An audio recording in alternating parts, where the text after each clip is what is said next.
Question number 5. In question number 5,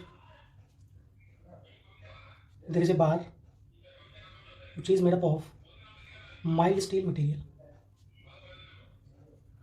This bar is subjected to a load of 50 kilonewton. So this 50 kilonewton load is exactly passing through longitudinal axis of the bar. So at the time of condition, that load can also be called as axial load. Similarly, this load is perpendicular to the cross section area, so can also be called as a normal load. Here, the cross section area magnitude is given 200 mm square. Similarly, the gauge length of the bar is given as a 50 millimeter. Because of the application of this load, the bar is deformed by an amount of delta is given as 0.03 millimeter. This is elongation of the bar because of the application of load. Elongation. So due to this elongation, here we need to calculate what is the strain energy stored by the body. What is the strain energy stored by the body that we need to calculate in terms of Newton meter. Strain energy. So just to calculate the strain energy, the formula half multiplied by P into delta. Directly if you subtract the values, half multiplied by P is 50 into 10 power 3, converting from kilonewton to Newton, multiplied by delta is 0.03 millimeter, convert into meter. Then directly you will get 0.75 Newton meter or joules. Just if you are able to remember the formula, easily we can calculate. But how this formula came and what are the assumptions required to solve the problem, that everything I am going to discuss. Just if you look at the assumptions, here whatever the load that we applied, 50 kilonewton, that is assumed to be a gradually applied load. Gradually applied load. That means start from 0 and continuously increase it to 50 kilonewton. It's a gradually applied load. And at the same time, whatever the mild steel bar that was given in the problem, that we are assuming as a continuous body. What is a continuous body? The total mass has to be distributed throughout each corner. The total mass has to be distributed equally throughout each corner or throughout the volume, without any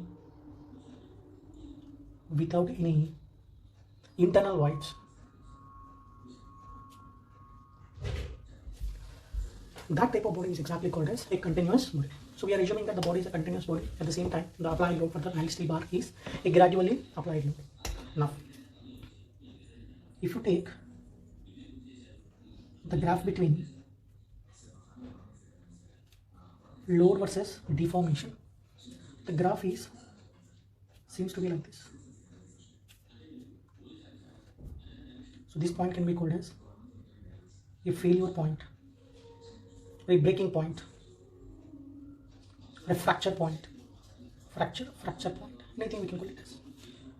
But the load and deformation both are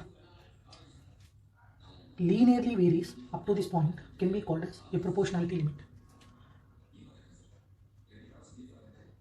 So this zone can be called as elastic zone. Then after this everything will be a plastic zone. Plastic zone means it will be in the permanent deformation zone. Whatever the subject strength of material that we are discussing, the total subject will be in the elastic region only. Now, if you look at the graph between stress versus strain, P is replaced by stress, deformation is replaced by strain. For the mild steel material, the stress is also varies linearly with respect to the strain up to a certain point, and after it seems to be like this. So this point can be called as the proportionality limit. At a near to proportionality limit, elastic limit will be there, and this can be called as upper yield point. This is a lower yield point, and this is the ultimate point. This is a fracture point. So stress versus strain diagram for mild steel material. From elastic point to behind elastic point, this entire zone can be called as elastic region. In this elastic region only, the total strength of material subject is there. And this total thing can be called as a plastic region. So the point is, when we apply the load on this bar, it will deform. As we already know, the product of force versus displacement, as from engineering mechanics, the product of force versus displacement is exactly given as a work. That means we apply this force, according to it some deformation happened, some work done on the bar, some work done on the system, on the bar. So as we already know from the law of conservation of energy, whatever the energy that we have given, whatever the work that we have given to the bar, it cannot be destroyed. That will be stored by the body. Keep it in mind, because of the strain, the energy stored by the body can be called as strain energy. Whatever the work done on the bar is stored by the body in the form of strain can be called as strain energy. As we already know, the area under force versus displacement diagram is given as area under force versus displacement diagram is given as work done. Similarly, the area under load versus deformation diagram can be given as work done on the bar. So simply called as strain energy. So here this seems to be a right angle triangle. The area of the triangle is given as a half multiplied by the height P multiplied by delta. So this is the formula to calculate strain energy. One more point you need to remember. If you take area under stress versus strain diagram, this is half multiplied by sigma multiplied by epsilon. As we already know, according to Rook's law, epsilon can be written as sigma by E. So this can be written as sigma square divided by 2E. So do you know the sigma square by 2E can be called as strain energy per unit volume. How it came? So from this we can calculate. As we already know, strain energy is given as half into P into delta. Delta is given as a PL by A. Everyone knows this formula, PL by A. So P multiplied by P square. Multiply this everything with the factor A by A. Then A multiplied by A square. P square by A square can be written as sigma square. A into L can be called as volume of the material divided by 2 times of E. So if you take this volume to the left hand side, so this will be strain energy per unit volume. Is exactly given as sigma square by 2E. So from these two, one interview question will be there. The area under load versus deformation diagram will give strain energy only. But the area under stress versus strain diagram will give strain energy per unit volume. The strain energy per unit volume can also be called as modulus of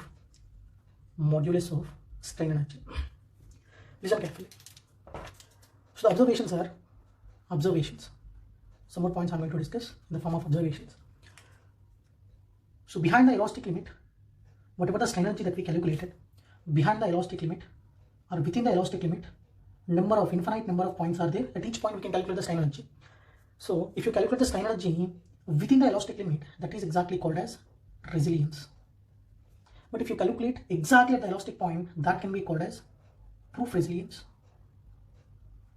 That means in the elastic zone, the maximum strain energy per unit, the maximum strain energy can be called as proof resilience. So maximum strain energy.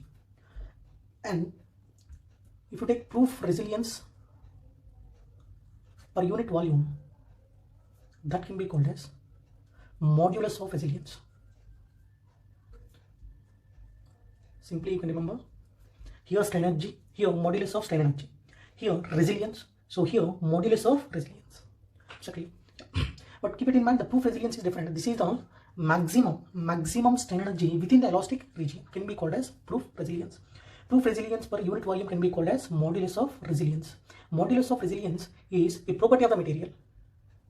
Unlike resilience, proof resilience, modulus of resilience is a property of the material.